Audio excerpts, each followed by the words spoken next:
नमस्कार. शुभ सकाळ सर्वांना. आजचा आपला महत्त्वाचा मुद्दा असा होता, की कालचा विषयाबद्दल एक टॉपिक बोललो होतो मी YouTubeवरती, YouTubeच्या व्हिडिओसाठी. पण काल बोलता-बोलता तुम्हाला बराचसा म्हणजे एक जवळपास कालचा व्हिडिओ 20-21 मिनिटाचा काहीतरी होता. पण तरी व्यवसाय देखील पुरेपूर माहिती त्या व्हिडिओत आपल्याला सांगता नाही आली. तरी अजून जी काय गावाकडील व्यवसाय असेल, शहराकडील जे काही व्यवसाय असेल, ते आपल्याला या व्हिडिओमध्ये आपण सांगू. जेवढे 2-3 व्हिडिओ होत असतील तर होऊ द्या, पण सविस्तर माहिती देणं तुम्हाला योग्य राहील. तरी नवीन जे काही सबस्क्रायबर आले, त्यांच्यासाठी खरंच मनापासून धन्यवाद आणि बेल आयकॉनवरती जर क्लिक केलं नसेल तर करून घ्या. व्हिडिओ आवडल्यास नक्की कमेंट करत चाला, शेअर करत चाला. तुमचा फीडबॅक माझ्यासाठी महत्त्वाचा आहे. परत एकदा सर्वांना शुभ सकाळ. तर आपण आजच्या टॉपिकला सुरुवात करणार आहे. तर आजचा टॉपिक असा निवडलेला होता का जे काही व्यवसाय आहे, ठीक आहे बाबा व्यवसाय करायचा आहे, व्यवसाय करायचा आहे, नोकरीचा, व्यवसायाचा आपले 2-3 एक व्हिडिओ झाले मागचे. पण सदरील आजच्या व्हिडिओत विषय असा येतोय, की बाबा ठीक आहे बाबा व्यवसाय करायचा आहे, पण मग गावाकडे जरा ज्या मुलांना गावाकडे स्वतःचं काहीतरी सुरुवात करायची आहे, हळू स्टेप बाय स्टेप पुढं जायचं आहे. मग एखादा गावाकडचा काही जे काही XYZ व्यवसाय असतील, आता मी तुम्हाला ते पुढं स्पष्टीकरणात सांगणारच सहज. तर आज काय करू आपण आजच्या टॉपिकमध्ये गावाकडील व्यवसाय बघू, उद्याच्या टॉपिकमध्ये शहर भागातले व्यवसाय बघू. म्हणजे काय होईल तुमची एक क्लॅरिटी राहील त्या गोष्टीचा, गोंधळ होणार नाही. तरी सर्वांना एक नंबरचं वातावरण दिसत असेल गोदावरी नदी तीराचं. सकाळची मॉर्निंग म्हणजे एकदम इन्स्पिरेशन आहे आणि मोटिवेशनल वाटतं या वातावरणात नाही का. ऑटोमॅटिक तुम्हाला जे काही विचार येणार आहे ते पॉझिटिव्ह आहे. कालचा दिवस, कालच्या झालेल्या घडामोडी, काल जे काही तुमच्या दैनंदिन जीवनात जे काही घडलं, अडी-अडचणी, सुख-दुःख जे आलं, रात्र झाली, सकाळ झाल्याच्या नंतर जी काही मॉर्निंग येणार आहे, त्या त्या गोष्टीला तिथंच एक कट द्यायचा झाला. काय? मागच्या गोष्टी झालं. नवीन दिवस उगवला आहे, सूर्य उगतोय समोर. त्या पद्धतीनं रोज जसं सूर्य उगतोय त्याप्रमाणे प्रत्येक दिवसाची एक सुरुवात चांगली करत चाला. पॉझिटिव्ह मॉर्निंग ठेवत चाला आणि शक्यतो लवकर उठण्याचा प्रयत्न करा. म्हणजे या गोष्टी तुमच्या ऑटोमॅटिक कव्हर होत चालतील. तर विषयापासून न बाहेर काढता मूळ मुद्द्यावर येऊ आपण. तर विषय असा होता आजचा आपला का गावाकडील मुलांसाठी काय काय व्यवसाय नाही का. आता उदाहरणार्थ समजा आता जे काय आपलं आहे, जेवढे काही व्यवसाय आपण करू शकतो आपल्या आजूबाजूला गाव पातळीवर ज्याला काही मार्केट असेल, भानगडी असेल, या आधी ज्या काही गोष्टी द्या, तर त्याच्यानुसार मी तुम्हाला व्यवसाय सांगतो. तर सगळ्यात महत्त्वाचा मुद्दा आहे ना, शेती आणि शेती. आपला भारत हा कृषीप्रधान देश आहे. त्याच्यामुळे शेतीला प्राधान्य दिलं पाहिजे, काही हरकत नाही. आणि फक्त शेती जी आहे ती समृद्ध पद्धतीने केली ना, पिकवली ना, तर शेतीत परवडतंच. शेती परवडत नाही, असं बऱ्याच जणांचं मी ऐकलेलं आहे, की बाबा शेती परवडत नाही, शेती परवडत नाही. पण आपल्याच गावातील म्हणा, आपल्याच भागातील म्हणा, जे 10 ते 15% जे काही म्हणजे उत्पादक आहे, काय जे शेतकरी चांगले का प्रगतशील शेतकरी, मग त्यांना का परवडते शेती? त्यांचं कुठेतरी एक अचिव्हमेंट असतं. शेतीच्या बाबतीत नाव घेतल्यानंतर तुमच्या डोळ्यासमोर लगेच त्या गावातल्या तुमच्या 10-5 जणांची नावं तुमच्या डोळ्यासमोर येतात, की बाबा शेती एकदम स्टँडर्ड पद्धतीनं करतात. तर त्याच्यामागचं एक कारण काय माहिती आहे का? त्यांचं त्या शेतीकडे बघण्याचा दृष्टिकोन पॉझिटिव्ह आहे. सुरुवातीपासून रड करत काम जे जे एखादं तुम्ही काम करताय ना, त्या कामाला तुमचं कधीच मन नाही लागणार किंवा ते 100% पूर्णत्वास जाईल आणि गेलं तरी त्यात तुम्हाला आनंद भेटेल, याची काही शाश्वती नाही. त्याच्यामुळे होतं काय माहिती आहे का, तरुण पिढींचं कसं आहे, कोणाचं तरी ऐकायचं. या गोष्टींची जमलिंग झाली, मग निगेटिव्हिटी असली, मग उगाच पर्याय नाही म्हणून जर करताय शेती, तर मग त्या ठिकाणी तुम्हाला त्यात इंटरेस्ट पण नाही राहणार आणि इंटरेस्ट नसेल तर ते झाली उत्पादन क्षमता तुम्ही वाढवू शकत नाही किंवा त्यावर तुमचं नॉलेज वापरून तुम्ही काम नाही करू शकत. म्हणजे काय आपलं स्वतःचं स्किल वापरून प्रत्येकात वेगवेगळं स्किल आपल्याला निसर्गाची देण आहे, का प्रत्येकाचं IQ लेव्हल स्किल आहे. देवानी ह्या सगळ्या गोष्टी वेगवेगळ्या प्रकारे रचलेल्या आहे, का ज्याच्या त्याच्या बुद्धीचा वापर करून जो तो आपल्या आयुष्यात वेगवेगळं करिअर घडवणं शक्य आहे. काय अवघड नाही त्या गोष्टी. फक्त शेतीकडे पाहण्याचा दृष्टिकोन थोडासा बदला. सगळ्यांना एक महत्त्वाचा मुद्दा, व्यवस्थित आधुनिक पद्धतीनं शेती केली, कुठेतरी तुमच्या नॉलेजचा त्याचं स्किलचा नॉलेजचा वापर केला, तर शेती परवडेबल आहेच. नाही असं म्हणताच येत नाही. असे तुमच्याच गावातले उदाहरणं घ्या. आता जो कोणी व्हिडिओ बघत असेल त्यांनाच विचारा, आपल्या आसपासच्या गावातले तुमच्या म्हणजे शेतीमध्ये एकदम प्रगतशील शेतकरी आहे बुवा. ते नवनवीन प्रयोग करून शेतीतून उत्पादन चांगलं घेतात. तिची लिस्ट तुमच्या लगेच तयार होईल तुमच्या डोक्यात नाही का? की बाबा एक 5-10 जणं म्हणा किंवा 15 जणं म्हणा, का त्यांचं शेतीबाबतीत तुम्ही पूर्ण गाव सल्ले घेता त्या व्यक्तींचे. म्हणजे काय आहे, सांगण्याचा उद्देश काय, का मग ह्या 10 लोकांना शेती परवडते तुमच्या गावातल्या किंवा 15 लोकांना परवडते. मग बाकीच्या 85 85 लोकांना नाही परवडत का? 85% लोकांना परवडत नाही का? तर त्याचं उत्तर आहे ना, सरळ सरळ आहे का चुकीचं आहे. या गोष्टी काय होतं, त्या 15% जे काय तुमच्या गावातील लोकसंख्येतील जे काही शेतकरी आहे, तर त्यांची शेती करण्याची जी काही पद्धत आहे ती थोडीशी आधुनिक आहे आणि वैचारिक पद्धती नाही. आणि जेवढं काय काम करणार आहे तेवढं 100% स्वतःला झोकून आणि मन लावून करणार आहे. तरच शेती हा पूरक व्यवसाय आणि एक नंबरचा व्यवसाय गावाकडं, काही अडचण नाही. तर आता शेतीला समजा बरेचसे जोडधंदे आहे. त्याच्यात आता सबव्यवसाय आपण ज्याला म्हणतो किंवा त्याला जोडधंदे कोणते कोणते. शेतीला एखादा जोडधंदा पाहिजेच मुळात गावाकडं. का शेतीचं उत्पन्न तुम्हाला दर 10 दिवसाला पगार देणारं किंवा महिन्यासारखी सॅलरी देणारं नाही आहे. कुठेतरी एक 6 पीक येतं, 3 असेल किंवा वार्षिक असेल, तर त्यामुळं काय होतंय माहिती आहे का, शेतकरी एक 50% शेतकरी तरी किंवा 70% शेतकरी म्हणा, काय होतं नियोजनाचा अभाव असल्यामुळं सतत कर्जबाजारी राहतो आणि त्या कर्जबाजारी असल्यामुळं त्याची सुधारणा होत नाही आणि कर्ज फेडण्याच्या नादात त्या शेतीवरती डेव्हलपमेंट करण्यासाठी किंवा काही आधुनिक गोष्टी आहे त्याला अंमलात आणण्यासाठी त्याच्यावरती तो काही विचार करत नाही. तर मग सरळ सरळ त्याचा इम्पॅक्ट काय होतो, तो तेवढ्याच आराखड्यात राहतो. तेवढी शेती करायची, तेच पुन्हा पीक घ्यायचं, पुन्हा त्याचं रोटेशन कंटिन्यू तेच चालू राहतं. प्रगतशील शेतकरी तो काय बनत नाही. तो फक्त ॲज इट इज त्याचं तेवढं पुरतं तेवढं ते चालू ठेवतं रुटीन. पण प्रगती त्यात काय होत नसते. तर त्याचं कारणच ते का बुवा तुम्ही सगळ्यात महत्त्वाचा मुद्दा, शेतीला एखादा जोडधंदा तुम्हाला पाहिजे म्हणजे पाहिजे. काय होतंय माहिती आहे का? जोडधंदा असणं का गरजेचं आहे? आज सकाळी उठल्यापासून तर संध्याकाळपर्यंत तुमचा आता एक वैयक्तिक खर्चाचा अंदाज तुम्हीच काढा, की बाबा फिल्टर पाण्यापासून तर गाडीच्या पेट्रोलपासून तर जाण्या-येण्यापासून मुलाबाळांच्या शाळेची बस, भानगडी ह्या जे काही दैनंदिन दिवस आहे, हा खर्च तुमचा काही बंद नाही. आणि हा खर्च बंद नाही म्हणजे तुमचं उत्पन्न पण दैनंदिनच पाहिजे. सांगण्याचा उद्देश काय, की खर्च तुमचा दिवस उजाडल्यापासून तर संध्याकाळ दिवस मावळल्यापर्यंत खर्च आहेच. असं बिना खर्ची माणूसच नाही. का त्याचा खर्चच नाही हो दिवसभराचा. मग ह्या ज्या गोष्टीची पूर्तता तुम्ही कुठून करणार आहे? तर त्यासाठी फक्त पर्याय एकच आहे, का शेतीला एक जोडधंदा अवश्य पाहिजे. मग तो ज्याच्या त्याच्या भागानुसार तिथल्या स्थानिक गरजेनुसार त्याला जागा किती आहे त्या शेतकऱ्याला किंवा त्याच्यानुसार तो काय करू शकतो, याच्यानुसार एक जोडधंदा अवश्य करा. म्हणजे जेणेकरून शेती व्यवसाय पूरक वाटेल, शेतीचे पैसे तुमचे साईडला राहतील आणि जे काही जोडधंदा आहे तो तुमचा दैनंदिन गरजा भागवण्यासाठी तो पैसा तुम्हाला कामात येईल. तर मग आता शेतीला जोडधंदे काय आहे? एक थोडक्यात सांगतो मी, जेवढं माझ्या आकलनानुसार काही गोष्टी चुकत असेल तर समजून घ्या. तरी काय होतं माहिती आहे का, बोलता बोलता एखाद्या फ्लोमध्ये एखादी गोष्ट सांगायची राहू शकते किंवा चुकू शकते. शेवटी सुरुवात आहे. तुम्ही पण थोडंसं सांभाळून घ्या. तरी बोलण्याचा माझा सगळं मनापासून बोलण्याचा 100% प्रयत्न असेल. तुम्हाला काय घ्यायचं ते फक्त लक्षपूर्वक बघा आणि घेत चाला. तर शेतीला पूरक व्यवसाय गावाकडं बरेचसे आहे समजा.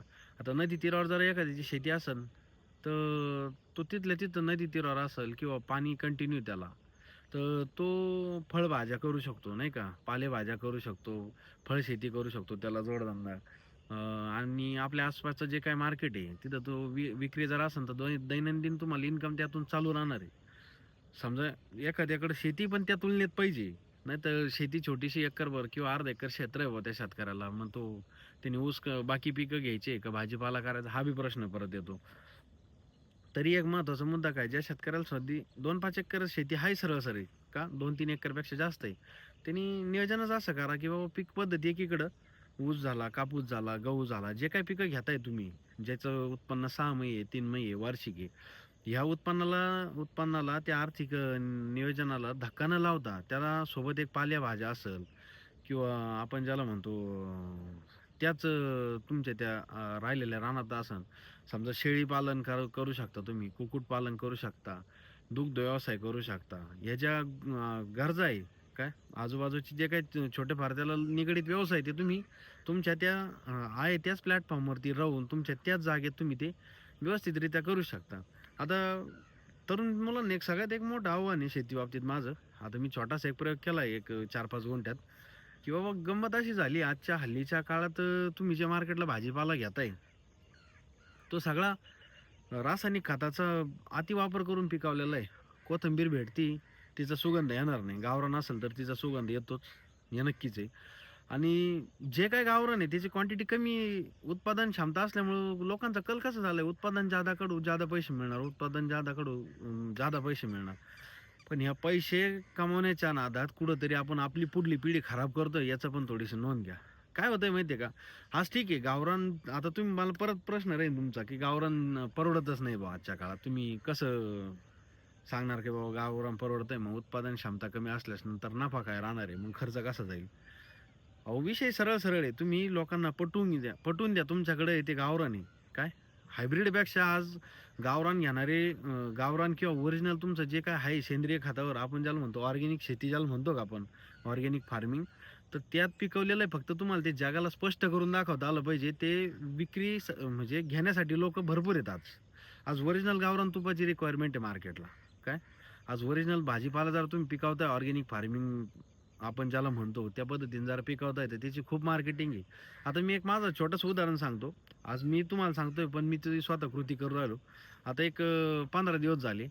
मी एक 4-5 गुंठ्यात जवळपास घरचं शेणखत टाकलंय. तिथं रासायनिक खत वापरलेलंच नाही त्या तुकड्यात.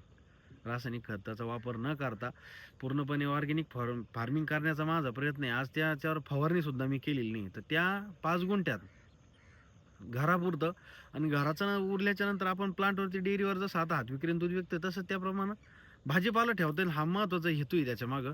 आणि हेतू तर आहे, तर त्यासोबत ओरिजिनल आणि गावरान लोकांना खायला भेटेल. काय होतंय, या गोष्टी कुठंतरी सुरुवात करण्याचा गरज आहे. आणि गावाकडे या गोष्टी तुम्ही करू शकता. नाही तुम्ही विकण्यासाठी करा, पण स्वतःच्या परिवारासाठी तरी या गोष्टी करत चाला, जेणेकरून येणारी पिढी आपली चांगली घडत चालणार आहे. आपल्या आजोबा पंजोबांनी जर 100 वर्ष जगलेले आहेत, आज मला शाश्वती सांगा तुम्ही का 100 वर्षाचा एखादा आपल्या आसपासचा माणूस आहे बुवा, आपल्या वयातला तरुण वयातला तो जगू शकतो, राहू शकतो, त्याची शरीरयष्टी चांगली, माणसाचा सेकंदाचाही भरोसा राहिलेला नाही. तर त्याचं कारणच एक आहे, त्याचं खानपान बदललंय.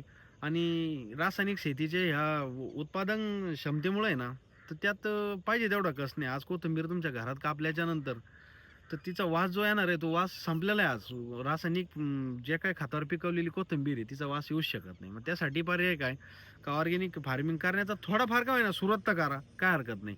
आज आता मी सुरुवात केलेली आहे. एक जवळपास एक 15-3 वर झालेत का घरी मिरच्या लावलेल्या आहेत, वांगी लावलेली आहे आणि कोबू आहे, भेंडी लावलेली आहे, शेवग्याचे झाडं लावलेले आहे बांधाला. म्हणजे ह्या ज्या गोष्टी आहे ना, का बुवा ठीक आहे, आज मीच तुम्हाला सांगतोय का ऑर्गॅनिक फार्मिंग करा. तर त्याचं मूळ कारण हेच का जे लोकं घेणारे आहेत मार्केटला, नाही असं नाही. आज मी मार्केट रेटपेक्षा जर कोथिंबीर जर मार्केटला जर रासायनिक खतावर पिकवलेली कोथिंबीर जर ₹10 जर असेल, तर ही मी नक्कीच 15ला विकून दाखवणारच तुम्हाला, काही शंका नाही. फक्त तुमच्यात ते विक्री कौशल्य पाहिजे आणि घेणारे कस्टमर 100 पैकी 15 जणांना तरी तुमचं पटणार आहे. सरळ सरळ आहे. तर ते 15 जणांना जरी तुमचं 15% लोकांना जरी तुम्ही तुमच्याशी सहमत आहे बाबा, तर ते तुमची खरेदी नक्कीच करणार आहे. त्याच्यामुळे विकणं हा विषय नाही, फक्त तुमच्यात विकण्याचं कौशल्य पाहिजे. त्याप्रकारे तुम्ही ते पिकवलेलं पण पाहिजे. रासायनिक खत मी 1% सुद्धा वापरलेलं नाही त्याला. आता त्याच्यासाठी मी Instaवर एक व्हिडिओ बनवणारच होतो. पण आजच्या टॉपिकमध्ये मी तुम्हाला सरळ एक गोष्ट सांगून गेलो त्या फ्लोमध्ये, की बाबा ह्या गोष्टी करत चला. विकणं अवघड नाही. लोकांना जास्त तुम्ही पटवून देणार आहे. आता गावरान तूप पण पनीर समजा आता जे काही प्रोडक्शन आहे ते आता महिनाभरात आपलं चालू होतं डेअरीवरती. ते पण एकदम गावरान पद्धतीनंच घरच्या पद्धतीनंच बनवणार आपण, त्यात कोणती कंटेंट न वापरता. त्याच्यामुळं मार्केटिंग होणार, गिऱ्हाईक भरपूर त्याला. का असं नाही का कस्टमरची कमतरता आहे, कारण ओरिजिनल घेण्यासाठी आज लोकं तरसू राहिले. त्याच्यामुळं तुम्ही त्या गोष्टी देण्याचा प्रयत्न करा. तुम्हाला कस्टमरशी बॉन्डिंग करायची गरजच नाही. फक्त तुम्हाला तुमचे जे काही उत्पादन आहे त्याच्याबद्दल तुम्हाला पटवून सांगता आलं पाहिजे मार्केटला. सगळ्यात महत्त्वाची गोष्ट ती. बरं ठीक आहे, आता ऑर्गॅनिक फार्मिंग झाली एक शेतीला जोडधंदा. त्याच्यासोबत आता राहिला विषय कुक्कुटपालनचा अजून. होतं काय की आपण आसपास राहतोय. आपल्या आता सगळ्यात सोपं तर तुम्हाला सांगतो, कुक्कुटपालन झालं, शेळीपालन झालं, दुग्ध व्यवसाय झालं. हे जे व्यवसाय आहे, हे तुमच्या दैनंदिन कामकाजाच्या, शेतीच्या दैनंदिन कामकाजाच्या कामाशी निगडीतच आहे. तर ते कसा विषय, शेळीपालन केलंय बुवा तुम्ही. शेळीपालनाचं समजा आसपास आपल्याला चरायला याला त्याला जागा आहे किंवा मग शेतीच्या याच्यातून खुरपणीतून काही जे गवत वगैरे निघणार आहे, तर ते तुम्ही त्यांना टाकू शकता. म्हणजे ह्या शेतीच्या निगडीत जे काही व्यवसाय ते तुमचे सहजासहजी होणार आहे. फक्त ती कन्सेप्ट मनात आणा का त्यातून उत्पन्न आहे आणि त्याच्याकडे व्यवसाय म्हणून बघा. काय होतंय, तुम्ही शेळीपालन करायचं आहे ना, तर मग एखाद 2 शेळ्यावरतीच अवलंबून राहता आणि मग त्यांच्यातून उत्पन्नाची अपेक्षा ठेवता. मग त्यात आजारपण आलं, तुमचं 75% जर आजारपणात खर्च जातोय, तर 25% तुम्हाला ते प्रॉफिटेबल वाटत नाही. मग त्यातला तुमचा व्यवसायातला होणारा आनंद कमी होऊन जातो. मग ते काय होतं, थोडीफार क्वांटिटी अशी पण पाहिजे का तुम्हाला प्रॉफिटेबल पाहिजे. आता शेळीपालनचं झालं. तसंच दुग्ध व्यवसायाचं पण आहे. आता दुग्ध व्यवसायावर बोलण्यासारखं खूप काही आहे माझ्याकडं. पण आजच्या कंटेंटमध्ये थोडंसं बोलू, नंतर एक स्पेशल टॉपिक आपण दुग्ध व्यवसाय बाबतीत घेऊ. जेणेकरून तुम्हाला डिटेलमध्ये मला त्या गोष्टीचं सांगता येणार. दुग्ध व्यवसाय एक चांगला व्यवसाय गावाकडचा, काही हरकत नाही. फक्त होतं काय माहिती आहे का, क्वांटिटी मी आता तुम्हाला जस्ट बोललो काय, का क्वांटिटी तुमची त्या प्रमाणात थोडीशी पाहिजे. जेणेकरून काय होतंय तुम्हाला त्यात प्रॉफिट राहतो, पशुखाद्याचा खर्च जाईल, परत आजारपणाचं जे काही नियोजन असेल ते तुमच्याकडे चांगलं पाहिजे. म्हणजे आजारपणाचं नियोजन असेल, पशुखाद्याचं सगळं नियोजन असेल, चारा व्यवस्थापन तुमच्याकडे जर असेल व्यवस्थित, तर नक्कीच दुग्ध व्यवसायसुद्धा परवडेबल म्हणजे परवडणार आहेच. काय होतं माहिती आहे का, या आजपर्यंत प्रॉब्लेम असतोय का 100% लोकांपैकी 15% लोकांना सगळंच परवडतं. कोणत्या व्यवसायाला ते नाव न ठेवणार आहेत. आणि 85% त्यांची निगेटिव्हिटी कंटिन्यू असते. दूध व्यवसाय करायचा नको नको, त्यात गाय आजारी पडते, हे होतं ते होतं. शेळीपालन करायचं नको नको, रोगराई येते, ते होतं ते होतंय. परत कुक्कुटपालन करायचंय, नाही नाही त्यात पण मरचं प्रमाण भरपूर आहे. म्हणजे ह्या काय होतंय 85% निगेटिव्ह लोकांमुळं 15% हे जे काय पॉझिटिव्ह लोक आहेत, तर यांच्यावर कुठं कुठं परिणाम होतो. आणि हे 15% लोक हे कायमच पुढे जात जरा राहणार आहे. ह्या 15% लोकांना माहिती आहे, आपण जर या 85% लोकांना सुधारायला गेलो तर आपण अडचणीत येऊ. माझा सांगण्याचा उद्देश काय, का करून तर बघा. तो करतोय ना गावात पातळीवर आहे ना, थोडासा अनुभव घ्या आणि कमीपणा वाटूच देऊच नका. काय कोणा एखाद्याकडे एखाद्या गोष्टीबद्दल अनुभव आहे. आता तुमच्या गावात एखादा एक 10-5 शेतकरी प्रगतशील आहे समजा, तर तुम्हाला शेती व्यवसायात उतरू राहील. तुम्ही वडिलोपार्जित नाही का, तुम्हाला जॉब नाही करायचा आहे, घरची शेती भरपूर आहे समजा, वडिलोपार्जित जमीन वगैरे आहे. मग तुम्ही त्या जे माणसं प्रगतशील आहे तुमच्या गावात, जे शेतकरी प्रगतशील आहे, मग त्यांना विचारायला कमीपणा का वाटू द्यायचा, की बाबा कसं कसं काय ते नियोजन तुम्हाला, ते तुम्हाला सल्ला मार्गदर्शन द्यायला आहेच ना. पण गंमत कुठे होती, आपल्यात येतो तिथं युगो येतो नाही का, मी त्यांना का विचारू बा, तो माझ्यापेक्षा लहान आहे किंवा मोठा आहे किंवा शेती त्याच्याकडे माझ्यापेक्षा कमी आहे. हा युगो ज्यावेळेस तुमचा झिरो होणार आहे ना, त्यावेळेस भरपूर तुम्ही आयुष्यात काही गोष्टी शिकणार आहे. आणि ज्या माणसात युगो आहे ना, त्याचं शिकण्याचं किंवा आकलन करण्याचं प्रमाण झिरोच समजा. काय काय होतं त्याला, मी म्हणजे पूर्व दिशा हा ग्रह राहतो, त्याच्यामुळे त्याला कोणी सांगण्याची इच्छा नसती किंवा त्याचं कोणाचा तो ऐकून घेण्याची पण त्याची मानसिकता नसते. त्याच्यामुळे थोडासा युगो बाजूला ठेवा. एखाद्याकडे एखादी स्किल आहे तर त्याच्याकडे जा, अवश्य भेटा, बोला, बसा, त्याच्याकडून त्या गोष्टीचं नॉलेज घ्या. तुम्ही शेती व्यवसायात उतरू राहिले तर काय हरकत नाही या गोष्टी करायला. तर मग शेतीशी निगडीत व्यवसाय, आपण आता दूध व्यवसाय पाहिला, त्याचबरोबर कुक्कुटपालनचा एवढा व्यवसाय असा आहे की हे जे व्यवसाय का भाऊ, लय अति इन्व्हेस्टमेंट आहे. सुरुवात शून्यातून तुम्ही करू शकता. 10-5 कोंबड्या सांभाळा, नंतर त्याच्यानंतर 5-50 कोंबड्या सांभाळा, नंतर 100 कोंबड्या सांभाळा. त्याच्यातून येणारे अंडीचं जे काही उत्पादन आहे ते तुमचं दैनंदिन खर्च भागवून. एक सिंपल गोष्टी असं लय कॉम्प्लिकेटेड आहे बुवा, अशातला भाग नाही. फक्त झालं काय माहिती आहे का, तरुण पिढी हे करू का ते करू, हे करू का ते करू जम्बलिंगमध्ये. आणि तरुण पिढी जर ह्या गोष्टीत शिरायला किंवा ह्या गोष्टीत जरा इंटरेस्ट असेल आणि ती जर करायची इच्छा केली, परत घरच्यांना ते चुकीचं वाटतं. काय बा कुक्कुटपालन, कोंबड्या सांभाळणं म्हणजे हा काय व्यवसाय झालाय का? अहो जगात असे लोक आहेत, हजार पोल्ट्री, हजार 5,000 कोंबड्यांचे पोल्ट्री फार्म चालवणारे लोक आहेत. आज ते फॉर्च्युनरमध्ये फिरतायत, इनोव्हात फिरतायत, क्रेटात फिरतायत. मग यांचं उदाहरण तुम्ही घरच्यांना का नाही पटवून देत का बाबा, त्यांनी केलंय आम्हाला करायचंय, आम्ही त्या पद्धतीनं करू शकतो. फक्त काय झालं, तुम्हाला तुमच्या घरच्यांना पटवता येत नाही त्या गोष्टीचं. मग तुम्ही त्यांच्या दडपणाखाली जाताय एम-आय-डी-सीत, जाताय कंपनी साईडला कुठेतरी कामाला, मग तिथं 12,000 रुपये महिना ना, परत मग करिअरचा विषय येतो. आणि सगळ्यात महत्त्वाचं काय, का 50% मुलांचा काय ग्रह राहतो का जॉब वगैरे असला मग मुलगी भेटेल बा नाही का विवाहासाठी याच्यासाठी.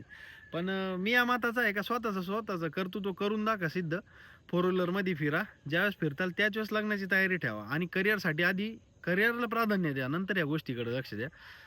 तरी सांगायचा उद्देश काय माझा, की बुवा तुम्ही सिद्ध करून दाखवा स्वतःला, जग तुमच्यावर विश्वास ठेवणार आहे. उगाच न काही करता तुम्ही जरा बोलत असाल, आज माझं तुम्ही जरा ऐकताय ना, तर आज कुठेतरी मी माझं स्वतःचं अस्तित्व बनवलंय म्हणून ऐकताय. आज जरा माझं काहीच अस्तित्व नसतं, मी किती तुम्हाला स्पष्टमध्ये सांगत गेलो असतं तरी तुम्ही माझ्यावर विश्वास ठेवला नसता. तर आज जे काय मला सांगण्याचा उद्देश आहे, तुम्ही समजून घ्या काय बोलायचं आहे मला माझ्या तोडक्या भाषेत. तर विषय तिथं येतो की बाबा कुक्कुटपालन असन, दुग्ध व्यवसाय असं झालं, यात कमी पाण्यासारखं काही नाही. तो व्यवसायाच्या हिशोबाने तुम्ही बघा, तो तुमच्यासाठी गाव पातळीवर एक स्टँडर्ड बिझनेसच आज समजा. तुमचा गोटा स्टेबल करा, कुक्कुटपालनचा व्यवसाय व्यवस्थित करा, शेळीपालनचा करा. त्यासाठी यूट्यूबवर बरेचसे प्लॅटफॉर्म आहे. तुम्हाला आज नॉलेज याला हा ठीक आहे भाऊ, ज्याला अजून तो एक महत्त्वाचा विषय, ज्याला कमीपणा वाटतोय कुणाला विचारायचं, तर आज फक्त यूट्यूबला तुम्ही विचारू शकता. का एक फक्त एका क्लिकवरती तुम्हाला सगळं जग तुमच्या हातात आहे आज मोबाईलमुळं. मग याच्यापेक्षा पाहिजे काय, तुम्हाला पुस्तक वाचण्याची गरज नाही. तेवढा पुस्तक वाचायला समजा जेवढा वेळ लागणार आहे, ते 5 मिनिटाच्या व्हिडिओत तुम्हाला आकलन करायला भेटणार आहे. तर ह्या ज्या गोष्टी ह्या करा. एखाद्याला समजा तुम्हाला वाटतंय बुवा, तो आपल्याला व्यवस्थित सांगणार नाही किंवा मग तुमचा इगो तिथं अडचण आणतो का बुवा, मी का विचारू त्याला नाही का. ह्या गोष्टी जर होत असेल तर त्यासाठी यूट्यूब आपल्यासाठी भरपूर मोकळा प्लॅटफॉर्म आहे. त्याच्यासाठी त्याच्यावरती तुम्ही सर्च करून बघू शकता कोणत्याही व्यवसायाबद्दल तुम्हाला एका क्लिकवरती सगळी माहिती भेटते. आणि सुरुवात करा. काय आहे, तुमचं शिक्षण झालेलं आहे म्हणजे तुम्ही जॉबच केला पाहिजे ही कन्सेप्ट एकदम इथून क्लिअर करा. होतंय काय माहिती आहे का, शिकलेल्या मुलांना गावाकडे जरा व्यवसाय केलाय ना, कुक्कुटपालन, गाया सांभाळल्या समजा 10-5, तर आज आपलाच समाज त्याला दोष देत चालतो. काय होतं, काय बुवा तुम्ही गाय सांभाळल्या मग शिकून काय उपयोग झाला नाही का? सरळ एक तुमचं एक सरळ ढोबळमानानं एक बोलणं येतं. आता माझ्याशी मी या गोष्टीतून आलेलो आहे. ज्यावेळेस मी जॉब सोडला, गावाकडे आलो, दुग्ध व्यवसायात उतरलो. एक 10-5 गायी केल्या सुरुवातीला. सुरुवातीला टप्प्याटप्प्याने 1-2 गायी करता करता 9 गायापर्यंत मी गेलतो. तर त्यावेळेस 9 गायापर्यंत जाताना माझा 107 लिटरचा दुधाचा डेली काटा असायचा. पण त्यावेळेस 107 लिटरचा तुम्ही हिशोब लावला तर पैसे किती होते याचा तुम्ही विचार करा. पण तरीही माझे पाहुणे रावळे असेल किंवा कोणी गावातले असतील, ते माझ्या आई-वडिलांना सरळ म्हणायचे, "काय मग शिकून काय उपयोग केला हो? शेवटी गावाकडे आला आणि व्यवसायच करू राहिला." अहो, ही कन्सेप्ट तुम्ही वेगळी आहे. ही चेंजच करा तुम्ही. ती डोक्यातून काढून टाका. मी गावाकडे ₹30,000 महिना कमवू शकतो, 50,000 कमवू शकतो आणि ₹1,00,000 सुद्धा कमवू शकतो. आणि शेवटी मी अगोदरच्या व्हिडिओत सांगितलं, लोकांची मानसिकता बदलणं सोपं नाही. त्यासाठी आपण आपल्याहूनच विचार करा. ह्या गोष्टी लोकांना पटवून द्या. ज्यावेळेस ह्या गोष्टी पटणार आहे, 2-5 वर्षात अजून ह्या गोष्टी अंमलात येणार म्हणजे येणारच. कारण की या मेडिसिनले किंवा कंपनी साईडचे पोरं ऑलरेडी वैतागलेले त्या गोष्टीला. आज कुठेतरी ते बोलायला लागले. सोशल मीडियामुळे त्यांना सगळ्या गोष्टी क्लिअर व्हायला लागल्या. आणि क्लिअर होता होता आज व्यवसाय तरुण व्यवसायानी मी तर तरुण मुलांनी डायरेक्ट व्यवसायात उतरायला हरकतच नाही काही. छोटे मोठे व्यवसाय करा, गाव पातळीवर करा. आपल्याला घरच्यांना हाताशी घेऊन किंवा आपल्या गावाशी निगडीत असणारे व्यवसाय करा. आपलं मार्केट प्लॅटफॉर्म आपल्यापासून आजूबाजूला कोणतं जरी खेडेगाव असलं तिथून 15-20-30 किलोमीटरच्या आसपास एक मार्केट आहेच आहे. तालुका येतोच आहे कुठंतरी. त्याच्यामुळं तुम्ही तिथं फक्त तुमच्यात विक्री कौशल्य पाहिजे, पिकवण्याची कला पाहिजे. किंवा फळभाज्या असेल किंवा पालेभाज्या असतील, काय जे असेल नसेल ह्या ज्या गोष्टी तुम्ही इथून पिकवून वगैरे चांगले जर असेल तर तुम्हाला फक्त महत्त्व पटवून देता आलं पाहिजे लोकांना. लोक घ्यायला तयार आहेत आज. ओरिजिनल लोकांना पाहिजे, काळाची गरज आहे ऑर्गेनिक फार्मिंग. शेतीसाठी हा एक लय मोठा पॅटर्न आहे शेती वर्गाला, का बुवा जे न तरुण पोरं शेतीमध्ये उतरले आहेत ना, त्यांनी ऑर्गेनिक फार्मिंगकडे लक्ष द्या. काय आहे माहिती आहे का, रेट तुम्ही प्लस लावा त्या गोष्टीचे. तुमचं म्हणणं आहे ना, उत्पादन क्षमता कमी असती हायब्रिडपेक्षा गावरानची, मान्य आहे मला. त्याबद्दल माझं दुमतच नाही. पण रेट पण तुम्ही बोलून चालून त्या गोष्टीचे रेट प्लस ठेवा.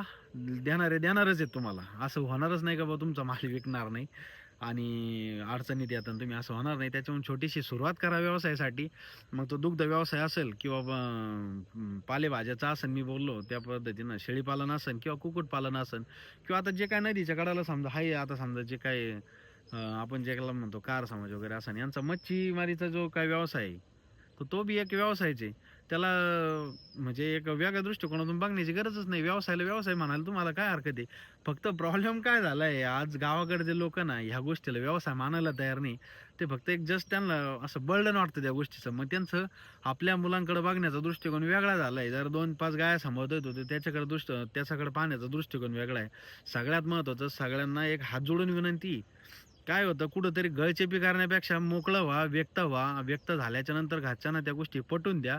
आणि ज्यावेळेस या घरच्यांना गोष्टी पटणार आहे, ज्यावेळेस तुम्ही 2 पैसे त्यांना कमवून दाखवणार त्या व्यवसायातून, त्यावेळेस त्यांना अभिमान वाटणार आहे. आता हेच काही जे काही नातेवाईक होते, जे काही पाहुणे रावळे होते किंवा गावातले असतील, जे माझ्या आईवडिलांना एक 2-5 वर्षापूर्वी नाव ठेवत होते, काय जॉब सोडला बुवा, चांगला जॉब होता आणि गावाकडे आला, दुग्ध व्यवसाय करायला लागला, असं झालं तसं झालं. पण आज तेच लोक माझं उदाहरण म्हणून त्यांच्या पाहुणरावळ्यांच्या मुलांना सांगता, यार त्यांनी काय करून दाखवलं, असं झालं तसं झालं. हा काय ना, तुमचं कर्तृत्व सिद्ध झाल्यावर तुमच्या पाठीमागं सगळे राहणार आहे. पण सिद्ध होईपर्यंत थोडंसं स्ट्रगल आहे, संघर्ष आहे, तो अवघड आहे, तो तुम्हाला करावं लागणार आहे, त्यात शंका नाही. त्याच्यामुळे उतारताना व्यवसायात व्यवस्थित उतरा, काळजी घ्या, सगळ्या गोष्टीचा अभ्यास करा. आज सोशल मीडिया झालं, आज मोबाईल म्हणजे तुमच्या हातात जग आहे. एका क्लिकवरती तुम्हाला सगळं बघायला भेटतं. मग याच्यापेक्षा पाहिजे काय. आज तुम्हाला 10 पुस्तक वाचण्याची गरज नाही ना. याच्या अगोदर एक 10-5 वर्ष ज्यावेळेस सोशल मीडिया इतकी ॲक्टिव्ह नव्हती, ज्यावेळेस यूट्यूब वगैरे भानगडी एवढं असं डीपमध्ये नॉलेज नव्हतं, त्यावेळेस लोकांनी अभ्यास केला असेल तर रात्र जागून पुस्तक वाचून त्या गोष्टी कन्सेप्ट आकलनात आणलेलं आहे. आज तुम्हाला एका क्लिकवरती एका व्हिडिओत बरंचसं काही मिळतंय. मग त्या बघायला थोडासा वेळ द्या. मग त्या गोष्टीमुळे तुमचं काय होणार आहे का, कुठंतरी सुधारणा होणारच, त्या वाया जाणारच नाही. त्याच्यामुळं आधुनिक ज्या काही शेतीमध्ये इम्प्लिमेंटेशन असं आपण काय म्हणतो त्याला, जी काय डेव्हलपमेंट तुम्हाला शेतीमध्ये आधुनिक पद्धतीनं करता येईल ती नक्कीच करण्याचा प्रयत्न करा.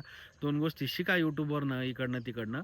पण नक्की व्यवसायात उतरा. तरुणांना माझा एकच सल्ला आहे, का व्यवसायात उतरा, पण त्या अगोदर तुमच्या घरच्यांची मानसिकता बदला, त्यांना पटवून द्या.